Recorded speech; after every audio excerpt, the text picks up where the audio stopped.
I never imagined that pretending to be asleep would change the way I saw the world forever. The tick of the grandfather clock stabbed at the silence, each second reminding me how still I had to remain. My body lay heavy on the velvet sofa, eyes shut, breaths long and slow. But my mind was awake, alert, hunting. Earlier, Margaret had whispered, "Sir, are you resting again?" I remember smirking. Resting? No. Testing. The boy, Rosa's boy. The whispers about him had been circling for weeks, how he wandered the halls when she worked, how his eyes clung to the piano in the parlor, how his hums floated like ghosts through the mansion. A billionaire like me shouldn't care, but I did. Against all logic, I wanted to know what kind of child this was. So I planned my game, play asleep. Let him think I wasn't watching. Let him show himself. The door creaked. I kept still, even though my chest tightened with each hesitant step that tapped across the marble. His presence shifted the air, small, curious. "Unafraid?" Mom said, "Don't touch anything." His voice cracked with hesitation. Another pause. Then softer, trembling, filled with something raw. "But it's so beautiful." I cracked my lids. "Just enough to see." The boy stood under the chandelier's glow, tiny fingers hovering over the golden keys of her piano, my late wife's most sacred relic. His mother's silhouette froze in the doorway, fear stitched into her posture. I thought. "Clear your throat, stand up, remind them whose house this is." But then the boy whispered again, this time almost to himself. "Why do rich people always look at us like we don't belong?" The words sliced me open. My throat burned with a effort to stay silent. Rosa answered in a voice that shook, "Because they don't know your worth yet, baby. But one day they will." And then his small hand touched my shoulder. "He's asleep, Mom," he breathed. "But he looks lonely." Lonely. That word detonated in me. I was the man with everything, yet this child saw what no one else dared to name. I should have spoken. I should have risen. But I lay there frozen, because deep down I knew whatever came next would unravel everything I thought I knew about myself. The boy's fingers trembled above the piano keys, and I braced myself for the clumsy crash of sound every child makes. But he didn't slam them, he pressed them like he was testing, like he already knew the difference between noise and music. "Ethan!" his mother hissed from the doorway. "Leave that alone!" He froze, guilt rushing over his small face. Then too late a single note escaped, soft, fragile. My chest tightened. That sound hadn't lived in this room since she died. His eyes widened. He pressed another, then another. A shaky melody began to bloom. "Stop it." His mother rushed forward, gripping his hand. "Do you want to get me fired?" I clenched my jaw, keeping still. My lungs felt too heavy. Why am I letting this happen? Why am I not ending it now? "Mom," he tugged at her hand, whispering, "Please, just one more. It sounds like magic." Her voice cracked as she pulled him back.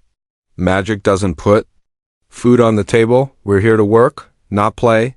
Her words stung me more than I expected. She didn't mean for me to hear them, but I did. And I heard the quiet grief hiding inside them. She led him away, toward the shelves. He glanced over, his shoulder at the piano with eyes far older than his face. My wife used to look at me that way, like the piano wasn't furniture, but a door to something eternal. They began dusting quietly. Then I heard the boy humming. Tentative at first, then stronger, matching the melody he'd just played. "Ethan!" "Hush," his mother warned. "But Mom," his voice was soft but steady, "I can hear the song in my head. It wants to come out." My throat closed. She used to say that. The music wants to come out. I almost broke the act. Almost. But I needed more. The door creaked. Again, Margaret. Her voice carried that clipped authority she always wielded with staff. "Still here? The master needs his rest, not your chatter." "His?" Mother stiffened. "Yes, ma'am. We'll be quiet." Margaret's eyes slid to Ethan, curling with disdain. "That boy? Again?" "Always where he doesn't belong." He lowered his gaze, but then he spoke.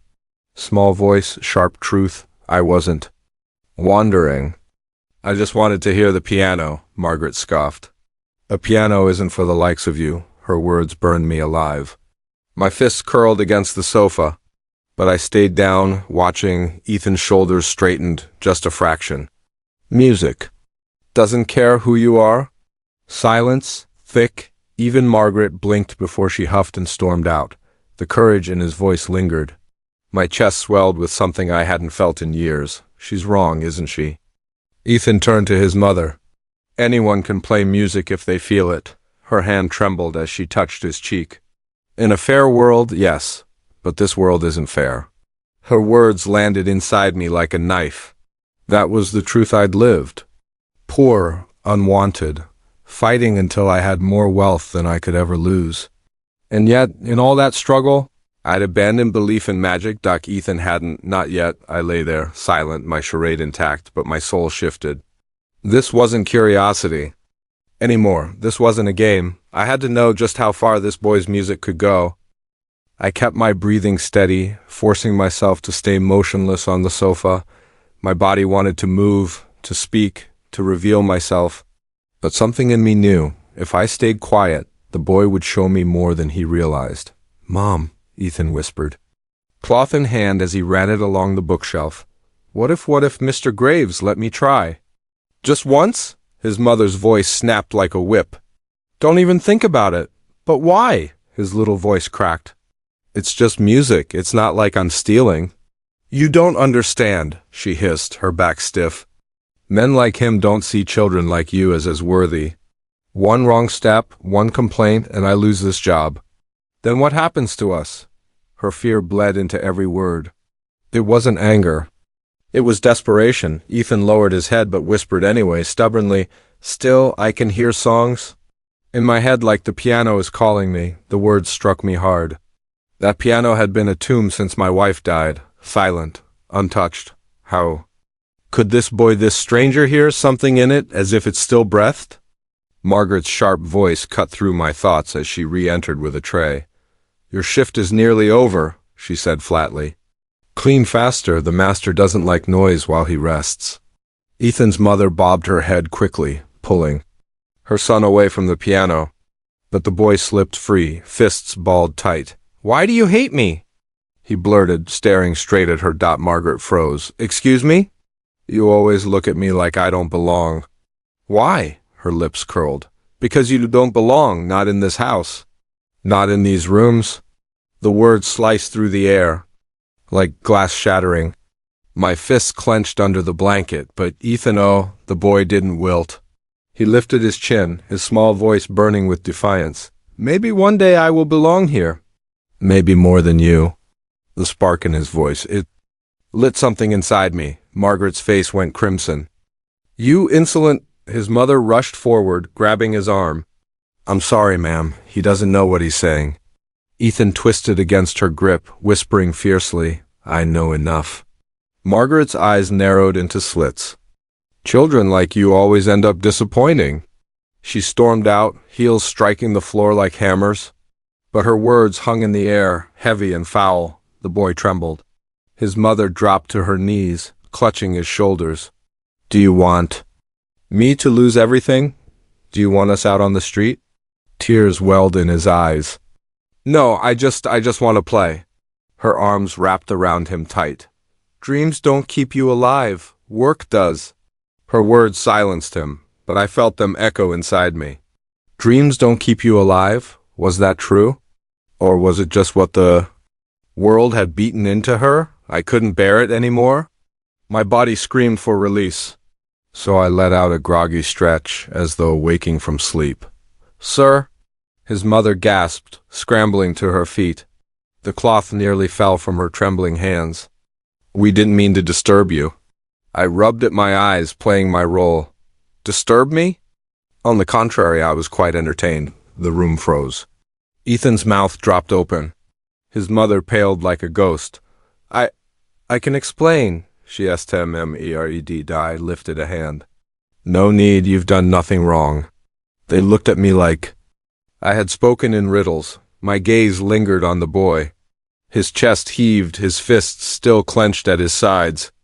But his eyes, those eyes burned with something no child should have to carry, and yet something the world needed. Tell me, Ethan, I said, letting his name roll slowly from my tongue. Do you like the piano? He blinked. More than anything. Ethan? His mother hissed, eyes darting toward me like daggers. Don't, but I leaned forward. Why? His small voice wavered, but it didn't break. Because when I hear it, it feels like I'm not small anymore, like the world can't shut me out. I swallowed hard. His words didn't just speak. To me, they ripped me open. I pushed myself up, cane striking against the marble floor. Each step toward the piano echoed through the parlor. The boy stared at me like I was some towering shadow. I stopped at the instrument, laying my hand on its dusty lid. Come here, I said. His mother seized his arm. Sir, please, he's just a child. I said, come here. My tone was firm but softer than I'd meant. The boy tugged free and walked toward me, eyes wide but steady. I lifted the piano lid. The ivory keys gleamed under the chandelier light, edges worn but still alive. My chest tightened. I hadn't touched it since my wife's last song. Go on, I told him. His fingers hovered above the keys, trembling. Really? Really? His mother's voice cracked. Mr. Graves, he doesn't know. Let him. The boy pressed a single key.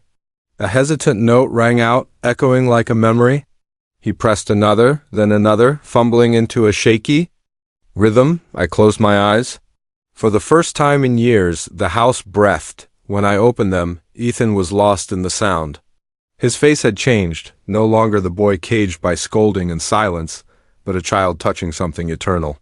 His mother stood frozen, tears trembling on her lashes. Enough, I whispered. He flinched, pulling back his hands. I'm sorry.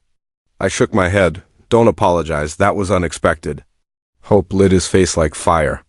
Does that mean it means, I interrupted, you've got something most people don't. A gift. But gifts are dangerous things. His mother stiffened, her jaw tight. Sir, I beg you, don't fill his head with foolishness. Foolishness? I said, locking eyes with her. Or possibility. She didn't answer. Ethan's breath quickened. His fists clenched again. He stared up at me with eyes far older than his years. I leaned closer to him, lowering my voice. Tell me, boy, do you want to learn? His eyes widened, shining with both fear and hope. More than anything. And for the first time in years, I smiled, faint, pained, but real. Then, maybe it's time I stopped pretending to sleep. I kept my eyes shut, forcing each breath to come slow and even. My chest rose like I was truly asleep, but inside my ribs it was chaos, my heartbeat hammering louder than that damn ticking clock across the room. Marcus, don't wake him, the maid whispered. Her voice carried a tremor, the kind of fear that said she knew she wasn't supposed to even step into this room. Mama, is that him? The man you told me about? The boy's voice was small, uncertain. My body stiffened. Instantly, the man you told me about? What had she said about me? Yes, she answered, so soft I almost missed it. That's the billionaire I work for. He doesn't really know us. But you should see what it means to live in a world like his. Quiet now, the boy shuffled closer. I heard his sneakers squeak against my polished marble floor, my fortress of wealth that suddenly felt like a prison. I almost opened my eyes then, almost. But something in me whispered, wait. Mama, he said again, this time with more courage. He doesn't look scary. He just looks lonely. Her breath hitched. That's because money doesn't keep you warm at night. Remember that, Marcus? Remember that no matter how much you have, if your heart isn't kind, you'll always be poor. Her words didn't cut, they detonated inside me. I had been called ruthless, feared, envied, hated, but never lonely. That word tore me apart in silence. The boy edged closer. I could hear the tiny stutter of his breath. Can I touch his hand? No, you mustn't. Her gasp broke into the air. Too late. His hand small, trembling, warm landed on mine. And in that single touch, something in me cracked open. I opened my eyes. Her scream ripped the room, sharp and terrified. She jerked him back. I'm sorry, sir. I didn't move. I didn't roar. I just looked at her, this woman trembling on my marble floor, terror written across her face. At him frozen, waiting for punishment he had. No reason to expect. The words came from my throat, low and rough. Why did you bring him here? She dropped to her knees. Please, sir, don't be angry. I wanted him to see what a better life looks like. I wanted him to dream bigger. Then these walls, if you wish, I'll leave now. Don't fire me, please. Her tears fell fast, sliding down her cheeks and onto my floor like she was staining it just by existing.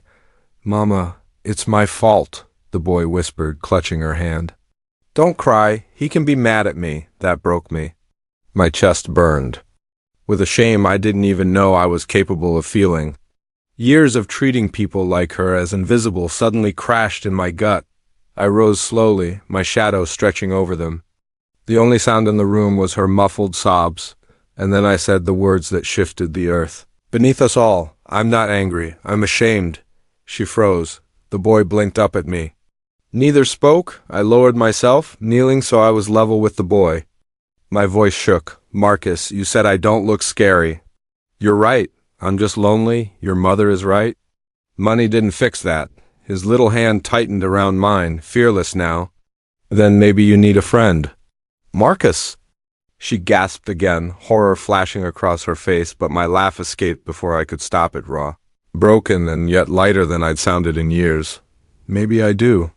For the first time, I wasn't the billionaire above them.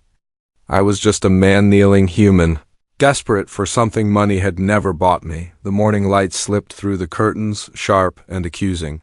My head felt heavy, but not from lack of sleep, more from the weight of what I had finally seen in myself last night. I called the staff. My voice didn't shake, but it carried something new finality. Prepare breakfast. For 3, they blinked at me, confused. One of them even stammered. For 3, sir? Yes, for me, for her, and for her son. When she entered the dining room and realized what I'd done, she froze like a trapped animal, her hands twisted in front of her. Sir, no, please, people will talk. Let them, I said, pulling out a chair. I've been talked about all my life. This time they'll talk about something real. She shook her head, eyes darting around like the walls themselves might punish her. But her son tugged her sleeve and whispered, Mama, can we, please?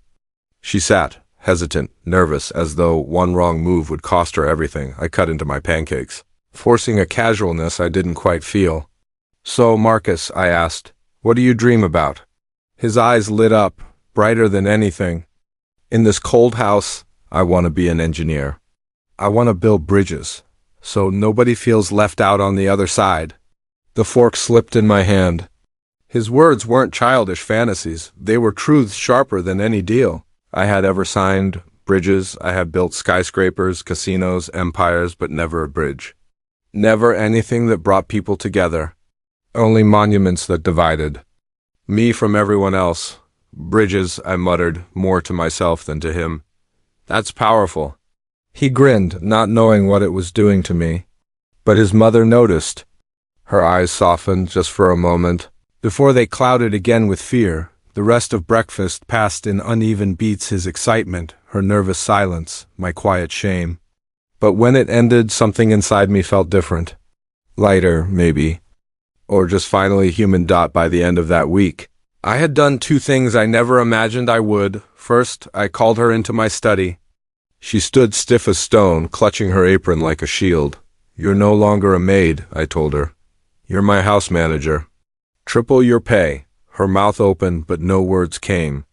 Only tears, the kind that carried years of swallowed humiliation. And second, I signed papers that felt heavier than all the contracts I'd ever inked. A scholarship fund. In Marcus's name. For children like him, kids who deserved bridges instead of walls. When she found out, she wept again. But these tears weren't laced with fear. They fell freely, carrying something fragile, hope. Why? She whispered. Why are you doing this? I looked at her. Then at Marcus, who had once touched my hand as if it were nothing more than skin, not power, not wealth, not distance. Just skin. And I said the truth, the only truth left in me, because last night I learned something money could never teach me. I paused, letting the weight of it sit in the room. Humanity. For the first time, the silence that followed didn't suffocate me. It healed. All my life, I believed money made me untouchable. I believed people bowed to me because I was strong, because I mattered. But deep down, I know now they bowed because they feared what I owned. Not who I was. It took a black maid's quiet courage and her child's gentle honesty to shatter the lie I lived in. That night, when I pretended to sleep, I thought I'd catch a child staring in awe at luxury. Instead, I heard words that pierced through me. He looks lonely. Lonely. That was the mirror I'd spent decades avoiding. The truth hit harder than any enemy ever could. The richest man in the room was the poorest one inside. If you're listening to me now, hear this: money buys walls, but kindness? Kindness builds bridges, and sometimes the smallest hand can break the heaviest armor around a man's heart.